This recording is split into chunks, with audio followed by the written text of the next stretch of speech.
为着要消透民众伫疫情期间爱踮伫厝里袂当四界拍走的无奈，国家影视厅中心对今暗时开始，要伫咧 YouTube 顶头用华语加英语字幕播送1960年代的台语片，而且这寡台语片拢是经过数位修复的，咱做伙来看卖。别人的歌声中，一段姊妹仔相依为命的故事才要开始。这出5月13伤心家，自本是顺风爷圣诞闹日的日子，想袂到伫咧即天却发生使人艰苦的故事。这是导演林团秋1965年的作品，经过国家影视厅中心数位修复，即马重新展现伫咧世人的面头前。这林团秋导演其实伊对女性的处境，伊特别同情剧情内底对这女性之间的感情表现甲足有的，所以讲咱即马来看，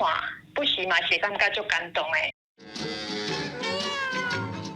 你一定是要去找一只小狗哦。还佫有即出新奇导演1967年拍的《三八新娘戆竞赛》，由电影明星金梅所主演，咧讲查某主动约查甫，展现现代女性对恋爱自由的愿望。那我觉得金奇导演的作品在现在看来有许多非常前卫的设计，特别是在习惯把这个性别关系倒置。讲咱即马用线顶的方式，其实 YouTube 有一个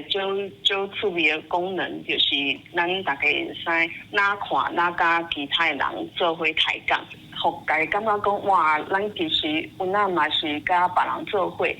疫情还未等好，国家影视厅中心以非盈利的方式，对5月28开始，要伫咧线顶放送母语电影。字幕会以华语甲英语展现伫咧 YouTube 频道，希望全世界看到1960年代台语电影的风采，也陪民众早日度过疫情。记者阿敏珍、陈彦玲台北报道。